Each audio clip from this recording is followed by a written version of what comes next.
Welcome to week 3 of our Summer Game Club with Guacamelee Super Turbo Championship Edition. So, I forget, was it you, Dan, that brought up this game, or was it me? I think maybe I mentioned it. I know Aaron said you really liked it. I remember I just had it free already because of the Xbox Live promotions that they do with the monthly free games. It was free one time, and so I had gotten it from that. Yeah. So when we were going through, we were just looking at games that we already had that fit the mold, and this was one of them. That's right. I remember going into this and not really, basically. And I don't know who wants to go first as far as impression. Well, I'll go ahead then. Yeah, sure, go ahead. Okay, go for it. All right, so I started out this game and I thought, okay, so you're a tequila guy. Your love of your life gets captured by this guy, but it sort of seems like she hadn't seen really, really long. And I thought, okay, so this girl's the love of his life, and he wrong here. and it seems like the story just got dumber and dumber. But then as you're being chased by the dragon, they have that little axe at the end, and the guy falls in the pit of lava, and I'm like, hold on a second. And then the old goat guy starts commenting about how he wants to date your mom. And and then it's like, okay, I think I get it now. This game knows that the story's stupid, and I'm kind of into it. And it leans into the comedy thing, I think, in a very good way. And I don't know if you guys noticed, one of the posters on the wall was bad. And there's just like little things. Also, Mario Brothers is luchadors. Yes, I did see that. And Yeah. so I think it really plays with the tone. It really kind of keeps it light, and I think that's a good. The story doesn't need to be everything, and I think where it shines is fight mechanics. I think the story makes a little bit more sense than you're giving it credit for. The concept is that in this Latino society, they don't necessarily say Mexican or any nationality in particular, but the thing is that there are two types of men. There's luchadors, which are these justice, crime-fighting good guys that everybody looks up to, and then there's everybody else, which basically means you're a loser. Well, the main character, Juan, couldn't actually have anything to do with the governor's daughter because of class issues, not because they didn't want to see each other. Okay, that must. Yeah. Okay. So now when he actually is a luchador, then suddenly he's going out and proving himself and proves himself, capable for her affection. But then he turns the devil into a chicken. I mean, come on. Oh yeah, I mean, buried within, you kind of have to peel off the layers of the humor to get to that social commentary on it. It's there. I mean, the undertones are all there, but it's so heavily covered with humor, and I think that's what makes it work so well. If it was serious, and you were a luchador, and it had this very serious tone, and you were really this badass, kicking everybody and punching and destroying everything, and it wasn't funny, I think it would lose an awful lot. And then I think it loses too much of what it's trying to do. I think having the subtle undertones of that is, from a writing perspective, maybe even more impressive based on the limit of what this game is. It's not a huge AAA title because we're not doing that. And I think having some social commentary underneath it's kind of interesting. And who hasn't at some point in their life dreamed about having the superpowers and stuff? And that's kind of what this game kind of does right off the bat with giving you the superpowers. I thought you were going to say, who hasn't dreamt of being a wrestler? Well, this One that Guilty. can phase between dimensions. yes, I even mean, just, better. yeah. Now, I have to say that I didn't finish the game.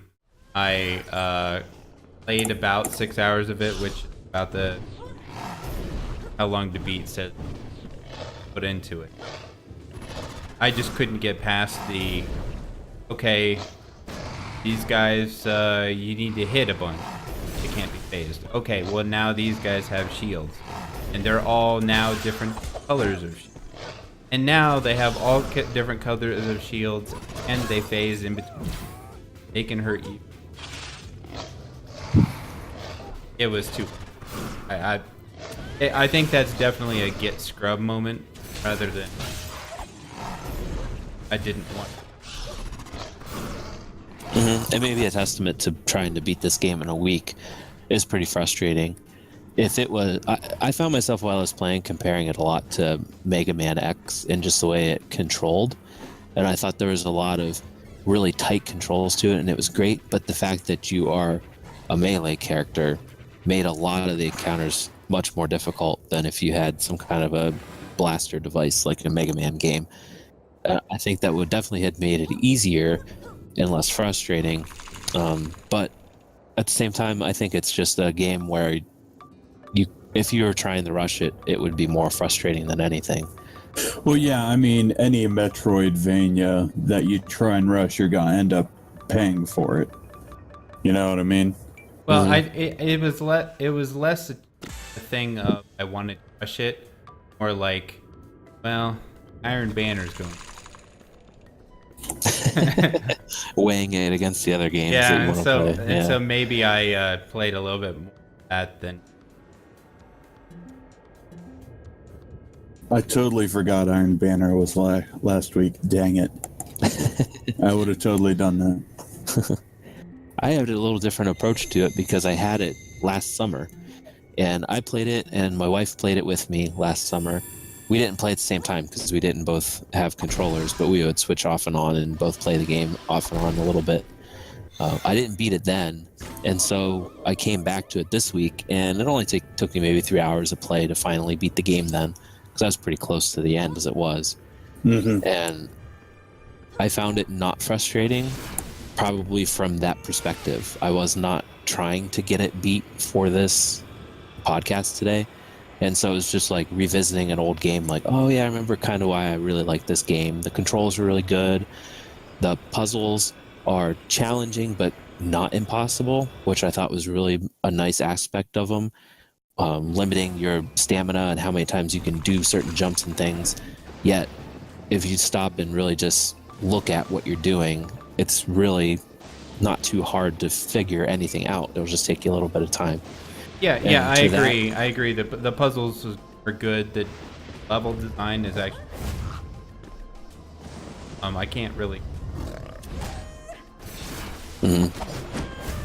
I think there was a problem with either the way I think of the game or, I don't know, some way I was interfacing with it. But when it came to trying to combo moves and get through a lot of the fights and get through a lot of the puzzles, I just found myself like not getting the controls exactly right, like over and over and over again. Like, I would go to do a uppercut, I forget what it's called, that flying one, and I would just fall into a pit over and over and over and over again. I'm like, God damn it, I know I'm hitting the controls right. What's wrong with this? And so a lot of... No, I was using a controller. So maybe there was something up with my 360 controller, I don't know. But it made it really frustrating for me to try and get through things, because it's like, I know what I need to do, I just can't do it.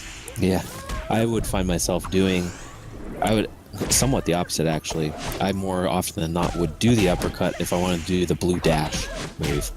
I had to really think directly straight over. I think if it was slightly up, then it would do the uppercut, which for combat probably made more sense, but for the puzzles could be really frustrating at times. And I think that's a limit to the joystick and using your thumbs. If it was a straight-on control pad like a Super Nintendo or something, you wouldn't have that same issue. I was You would have thinking very, more, very more like control. a fighting game. Mm-hmm. Which, That of would course, being a beat 'em up, it maybe would work really well. Yeah, I actually, don't that's a have good one to point. try it. I wish I had one. Yeah, same here. They're kind of expensive. Yeah. Yeah, aren't they like $150 or some crap? You can get them as cheap as 50 for a decent one. It can go up to 1,000. Damn. But you said, Dan, that you played it in multiplayer. I saw that you have the ability to have up to players in it. I thought it was really cool. Mm-hmm. I So- didn't. I switched off and on with my wife. I don't have two controllers for the Xbox One, Oh, okay. so I couldn't actually do that.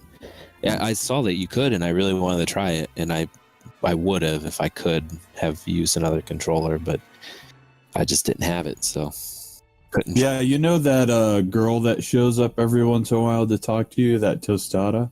Mm-hmm. She's the second player if you're playing in co-op. Wonder who the Man. third is. Yeah, there's 4. It might just be different colors, because you can be a different color of the main character. You can also play the game through as the girl, which I didn't do. I was going to try that. I don't know if that changes the story any, because it seems like it would be a conflict of controlling a character and then having the cutscenes be another. But Well, I switched. I would assume I that's switched how to her. it is. I switched to her, and it just talks to you like you're. That's kind of what I figured. It, It would it be. calls you one. It calls, it. There's basically. She even shows up, and I looked like I had a double self there, and she's talking to me like. I get it. But I just chalked it up to part of the camp. Mhm. I just didn't play as her because I didn't like her screeching when she would do moves. I thought her sound effects were a little annoying, whereas Juan doesn't really make any sound other than the manly every once in a while.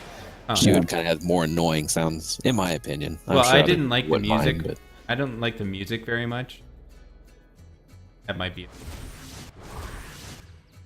I just found it kind of repetitive, so I turned it down and I just listened to the podcast while I was playing it. Oh, And so maybe that's why the chick sound. I would offer Actually, up, I if like you- the music a lot, but it was too repetitive. It didn't. You spent a lot of time in very similar areas, and so the music didn't have enough variance. Although it was neat that when you changed dimensions, it changed music a little bit. That was nice because it had to do that on the fly then, which I'm kind of impressed with. I don't know how you do that. Yeah, I have 2 tracks loaded at once and toggle back and forth. No, I think the style of the game, artistic stuff meshed with character design, meshed with. I think it was really well done. I totally agree with that. On the holiday of the Day of the Dead, Dia de los Muertos, which is what got my wife into the game in the first place because she's an art teacher. And around Halloween, she always does a lot of projects based on that because it's a really good cultural learning experience. Plus, it's fun. It fits to Halloween because of the skeletons and things. But that's what the art design of this game is heavily based on. So, if you're ever interested in the art design, that's the Dia de los Muertos or Day of the Dead is what you want to be looking for because if you look it up on Google, it'll bring up exactly what you're looking at in the game with the skull designs and everything. It's Or pretty you cool. could ask Miss. There you About 4 people in the world got that. Okay. go. Was she your elementary art teacher? No, she was the Spanish teacher. Yeah. Oh, okay. I took French like a weirdo, so French? Why I would you did. do Yeah. that? What is wrong with you? Talk about the most pointless language. Anybody that knows French also knows English. The most pointless language to have learned. I don't know. One There are province some in parts Canada of Canada and you could go France. to. Yeah, but they all know English. Well, Fair. yeah, not Snobby about it. not in Montreal. They just Oh, well, I guess it would be handy there then, if I remembered any of it. yeah, and that's sort of where I am in Spanish. Although I really liked it, like you said, that Day of the Dead style. there's a whole culture, Latin America. So someday I'll get down there. Anyway, Guacamelee. Right. So what do you guys think overall? What do you give it? Out of 10, I give it a 9. I'm really kind of quite partial to this game because of the way it controls. It felt nostalgic to me and just being so tight on the controls, and I appreciate the art style, and I think everybody should give it a go. So if we're allowed to do halves, I would give it a 9.5 out of 10. Because the only thing I don't like is the repetitiveness of the music, because that can really grate on you after a while. And I think that, like I said, late game, I think that the people warping between worlds, like the people in black, you can't hit them. And then everybody has a shield at the end. It just feels like they're forcing too many systems. And almost like dragging you down, because the fun of that game is making the breakers, and where you can almost not do any of it. So that's my... Aaron, what do you think? I don't know. Brawlers aren't really my thing. I love the art style. The story, I think, is actually kind of cool. But the way that it controls for me and the brawler style, I'm not a fan of that kind of thing. So going off the scale of a 5 is it's in your Steam library and you don't know what to do with it, I'd give it like a 6 or a 7. Just something that I'm not really into, but more so than just, it's gonna sit in my Steam library forever. I'll probably get back to it eventually, but I got some other things I want to play now. I think the way that I'm looking at it is not, because I don't think that, but the way I'm going to my this time, and I'm thinking of what did they set out to do? Did they execute? And I think I can appreciate the craft here, and that's I'm giving something as reason. Yeah, there's not a whole lot of replayability. You unlock more difficulty levels, which I'm not necessarily interested in doing it on a harder difficulty, because I thought it was hard enough. Yeah, but with other people, it'd be... Did you get around to beating it? No, I did not. I've seen it beat before, but I have not beat it personally. Oh, okay.